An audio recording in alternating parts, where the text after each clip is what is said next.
This is Dave Meltzer, CEO of Sports One Marketing with Entrepreneur The Playbook, and I have a special guest. This is, it's not Dennis Rodman, it's not Danica Patrick, and it's definitely not Hall of Fame quarterback Warren Moon. But I'll tell you, this might be one of the most interesting playbooks that we have. I have Brad Yates, who is an expert, not at throwing touchdowns, but at tapping.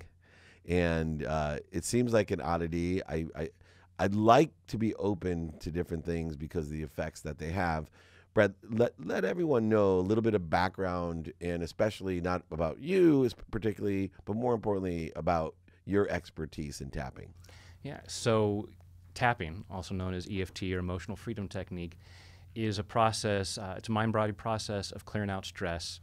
And when we look at the fact that stress is the cause or aggravates most of our physical and emotional issues, to have something that can clear out stress is incredibly beneficial. But it's a process where we tap on these acupuncture points, so it does look a little strange. So a lot of people are like, I'm good, I'm fine with my stress. Right. I would rather hold on to my stress and limit my performance and my possibilities than tap on my face. So what is it about human nature that, and it's so surprising with me because I'm very open, right? I trace calligraphies, I go to emotional healings, I'm a quantum healer myself, a theta meditator, I'm a freak. But I just don't get, the analogy I use is like, hey, try this, it has no risk, and if you get an effect of lowering your stress, which seems to be a very valuable thing in life, beyond other things that could happen, why wouldn't you at least, I think it takes about 5 minutes to try. Is that fair? Why don't people try things like this? Well, and it's kind of perfect in what you just said, because when you discussed the different things you do, you said, I'm a freak. Why would you say I'm a freak? Whereas there would be cultures that would be like, that's not a freak, that's totally normal. That's right. You're a freak if you're not doing these things. Why anybody who would not take advantage of these tools for living at a higher level, it would be a freak. But we have it in our society that doing these things, particularly our Western culture, is so out of the norm. And human beings, we're always doing the best we can. I like to say that self-sabotage is simply misguided self-love. When we stop ourselves, when we cripple ourselves, it's because some part of us is saying, this will get me some benefit that I need. And one of those benefits is being socially acceptable. We have it built into our DNA. Don't piss off the tribe. Don't look too crazy that they kick you out because you won't survive. And so we have, in our Western society, this sort of thing looks strange. And looking strange, unless you're, going punk or goth or something like that, and you're looking to have that kind of effect and then fit in with that kind of group. But anything else that kind of separates us doesn't feel safe. Anything that people might ridicule is not safe. It's interesting because we all want to be connected, but I feel as if we're trying to connect to the wrong thing. So what I love about the internet is there's 3.2 billion people and growing every day, which has opened up the field. You can imagine if you were born into a clan, and historically, right, you go back, study human nature, historically you read stories, and here's a clan of 100 people. What an unfortunate thing if you have to live your entire life with 100 people, because within that 100 people, there probably is between 80 and 100 frequencies, okay? Today, we are allowed to put our frequency out to 3.2 billion and growing, and I laugh at people when they talk about, all these people think I'm weird or I'm not accepted or connected. What are you talking? The thing about this is actually about finding your frequency. And to use the analogy, wouldn't you be really excited if out of the 3.2 billion people, if you were able to reach them all, your frequency, your tapping frequency, this solution, 3 billion people on earth said, you know what, Brad? You're loco in la cabeza. You're crazy in the head. You are a freak like Dave Meltzer. Wacko beyond belief.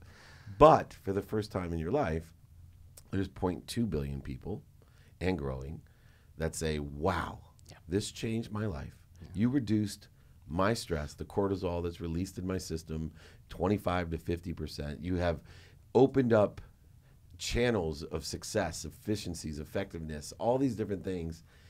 And 0.2 billion people is 200 million people. Although the majority, 3 billion, think you're absolutely crazy. That's what I love about today. over any other period of time. Because if I was back in the 100-person clan and I was getting results, the effect that I wanted out of tapping, but 99 people in my clan, you know, out of those 99, the same percentages hold true. That means 1 or 2 people were like, hey, I think this is cool. But now the 97 were like, hey, this is not cool. And then they resist it. And then they also make us feel bad because we're insecure and our egos have all these different needs.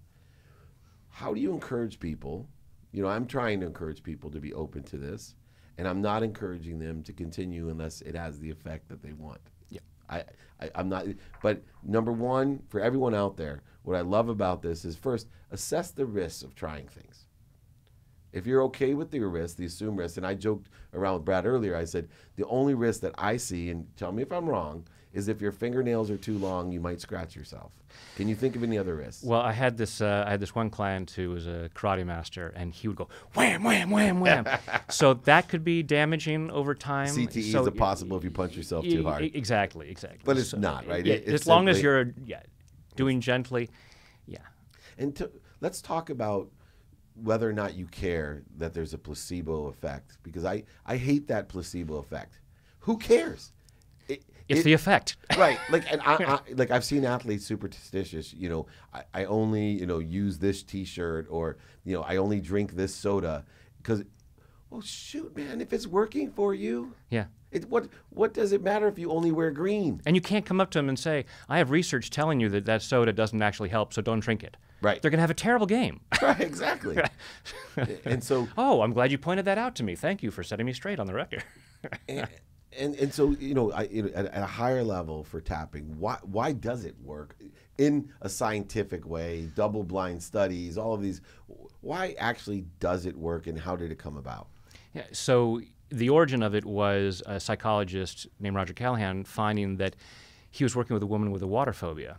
And the physical symptom that came up with the fear of water was a knot in her stomach. And he'd been learning about acupressure. So acupressure been around for thousands of years. You know, when our energy that flows along our meridians is flowing correctly, we experience our natural state of health and well-being.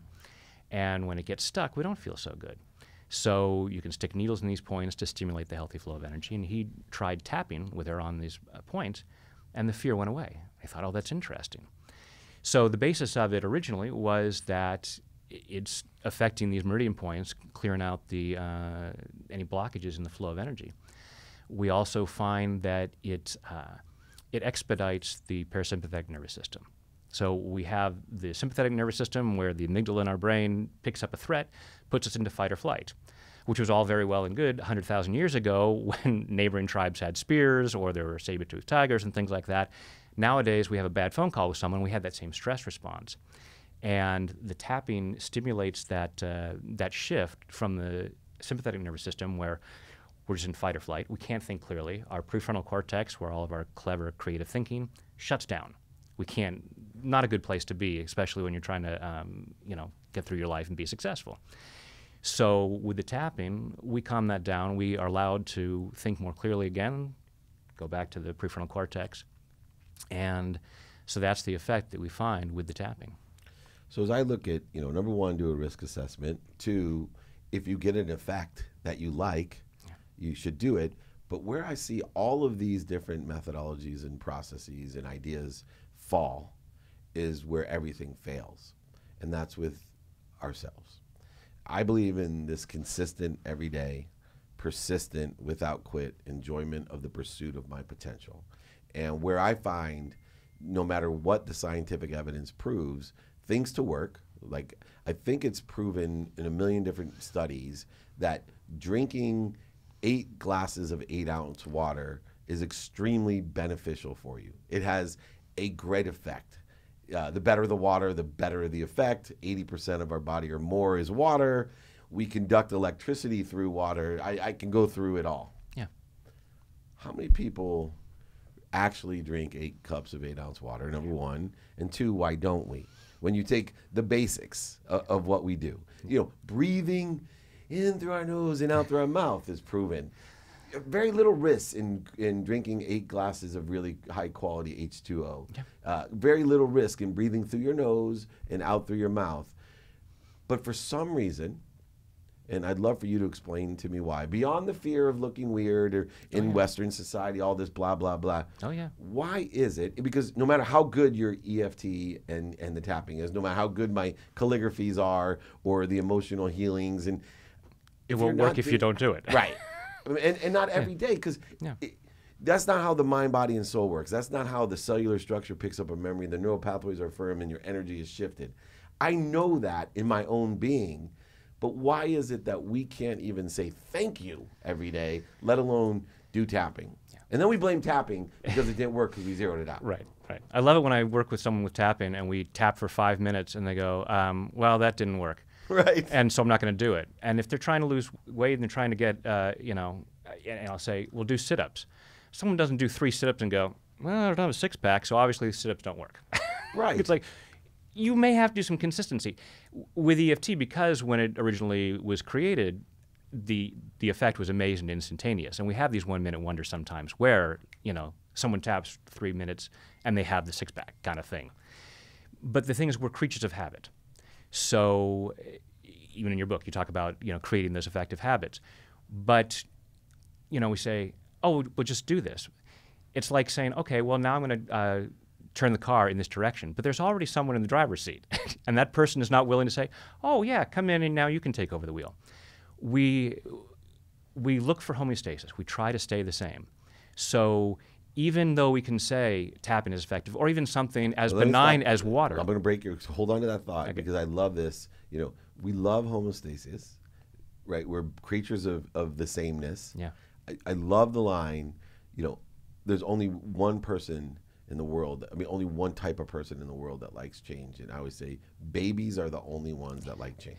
Exactly. Right. And so that's why we learn to walk as children, as babies. If we try to do it as adults, we would never do it. Yeah. It's like, we'd fall down once ago, we're never doing that again. But babies are always growing because they don't have those blocks. That's exactly why tapping is effective, because over time we start to get these blocks of, oh, this is unfamiliar. And if it's unfamiliar, it's dangerous. And so that feels unsafe. So I don't want to do that. Even if with something like drinking water on a more regular basis, even though you can look at it and go, how could that possibly be dangerous? The brain is going, but it would be different because I'm not doing it now. And if I'm not doing it now, anything other than what I'm doing it now is dangerous. And so we pick up on that and we avoid it. So trying to make that shift, because there's a stress response that happens. I was thinking the perfect analogy is my wife has got this car with all the bells and whistles. Literally, the bells. When you start to cross over the line, a bell goes off. Nice, yeah. And it shakes, right? Yeah. And so that's what happens with us, is when we start to cross a line outside of what's normal for us, that bell goes off. What Ed Milet was talking about with the financial thermostat. Right. When we start to cross that line, a bell goes off, it's unconscious and says, whoa, back. And so when we start to try to change our habits and do something new, that bell is going off, and we're not even aware of it. We just go, oh, I'm going to stop doing that. I'm going to stop saying thank you every night because it's not built in as a habit yet. So it's unfamiliar, and what's unfamiliar feels unsafe. And so I go back into what is normal for me, even though it's not nearly what I'm capable of. It's not, and I may be doing, and the problem is, especially when people are more successful, they'll go, I'm crushing it. Why on earth would I? But it's like, oh, but you're missing out. It, right, Gary? Two things come to mind as you're talking. One, I really encourage people to there's one habit I want them to have, and that's the ability to create effective habits. Right? Don't start with, hey, I want to lose weight, or I want to, do tapping, or why not take a step backwards and say, I want to get in the habit of being able to put something right through a mechanism of me of creating an effective habit. But before I can do that, I think I learned something very, very valuable from this playbook. It's actually more important even to be able to be open to change. The more it was resonating with me, the more and more you talk about homeostasis, the more and more you talk about being connected to other people, the more and more, I look at the great analogy with the car. You know, and maybe we are programmed as all artificial beings, and that's what's happening, right? Our ego is actually the lane check, you know, and Mercedes is the closest one to really getting to our being. That change part combined with the effective habits, you know, can change your energy or shift your energy. What a difficult, you know, you're onto something, and I'm a huge fan of what you do, and I want more people, at least I want you to get to the 0.2 billion out there. Let the 3 billion think you're nuts, but get to the 2.2 billion for me. Because I know that we have to choose what we want to do. Because there's an argument, and I want you to talk about this before we get to the last question. And I despise it, and it's been part of me, and I've fought it even with my own health. I love it. I don't resist it. I believe in it, but I don't have time to do it. Man, I got a lot of stuff going on, Brad. Yeah. I don't have time to tap every day. How do we get past that BS? Yeah. So I said self-sabotage is misguided self-love, and it's brilliant. Because if I can come up with reasons, because we have reasons why being the Mercedes, being our most successful selves, isn't safe. My friends will be upset if I'm more successful than they are. I shouldn't be more successful than my dad. Or I'm not worthy. I'm not worthy. There are all these different beliefs. Whatever is signaling that chime to go off and say, oops, stay back in your lane. We're constantly being told to go back in our lane. Or limits, right? Like it's almost like the speed limit besides the lane. Yeah. Like you and I discuss your limits. Yeah. Right? Your perspective of limits of what was okay. Like for me, I'm blown away, right? I'm like, whoa, dude, you're driving at 25 miles an hour. The speed limit on my road is 110, and I'm trying to get faster. I was when George Carlin said, you probably heard this, where he says, you ever notice when you're going down the freeway, everyone going faster than you is a maniac. Right. And everyone going slower than you is a moron. You're going the right speed, no matter what speed you're going. Yeah. And we look at people that way. And the thing is, they're not stupid. But people will say, oh, I'm not drinking enough water. I'm such an idiot. No, you are brilliant. You are brilliantly Genius. Protecting yourself from change, which you feel is dangerous. And calling yourself stupid is also brilliant, because all the time I spend beating myself up is time that I'm not spending tapping or drawing calligraphy or whatever might actually take me forward, because I'm afraid of the benefits that will come from that. Wow. We are brilliantly stopping ourselves from a level of success that our conscious mind, which is like 5 to 10% of our mind, is going, oh yeah, that looks great. And the other 95% is going, yeah, but we're going to make sure it never happens, because it wouldn't be dangerous, because you'd lose all your friends and all of this. Right, you won't belong. Yeah. Last question. If you could give any gift to humanity, what would it be? You know, the funny thing is, I'm so blessed that I'm already able to do that, because thanks to YouTube, having that modality of being able to put the videos out there where people can, you know, unfortunately there's a lot of people, you know, 3.2 people on the internet. Billion, that's another, you know, several billion, the majority who are not on the internet yet. But hopefully when they all get that, to have, you know, 5-10 minute videos where people can just go in and start using this. If you're willing for just a few moments to be open to the change and clear the stress, so that it's like that lane change chime. It's disabling that. I learned this in 5 minutes, and I got the progression right, didn't I? Yeah. You did. So it's disabling that chime, so it's like, oh, I can go outside this lane. Oh, you know, the air's a lot fresher over here. I'm making more money over here. I'm helping more people. And it's increasing that impact. So for me, it's just finding more ways to reach more people, even beyond the 0.2 billion and then beyond the 3.8 billion and on, and allowing people to have that freedom to be their best selves, because it's great for them and it's great for the world, because, you know, the world could use that. Yeah, well, your presence has been my present. It's interesting because I see so many people stay in the comfort zone. They're even afraid to go to the learning zone and do things like tapping or tracing calligraphies or drinking water. Yeah. And the interesting thing is those people sometimes that aren't afraid to go to the learning zone, they have so much on their plate, or they push so hard, they get into the anxiety zone, which closes down the learning and anxiety. And tapping, to me, is a way, as you can see, because we haven't mentioned, but many professional athletes World Series, Super Bowl champions, Olympians, Rock all stars. premier footballers in the World Cup, all use tapping. And what they use it for is because these are people that are out in the learning zone. And they do, when you're throwing a no-hitter, you're in the anxiety zone no matter how great of an athlete you are, or you're in the NFL Super Bowl or the Major League Baseball World Series. This is anxiety zone time. And to have a tool that reduces that cortisol, that stress, that anxiety, and allows you to stay focused while most people would be closed down, focused in like this, that big tunnel that we can't function in. Yeah. And that, to me, is absolutely your gift to humanity. And I'm going to do everything I can to help people be exposed to at least trying it out. Yeah. And trust me, you know, unless you're hyper aggressive and hit yourself too hard or don't cut your fingernails, you know, there's no risk in it. It takes 5 minutes. You can do it in a short amount of time. You don't have time not to do it. When you look at the harms of stress, having a tool like this to clear stress out is a no-brainer. There you have it, right here with Brad Yates. And what a privilege it's been here on another episode of Entrepreneur The Playbook.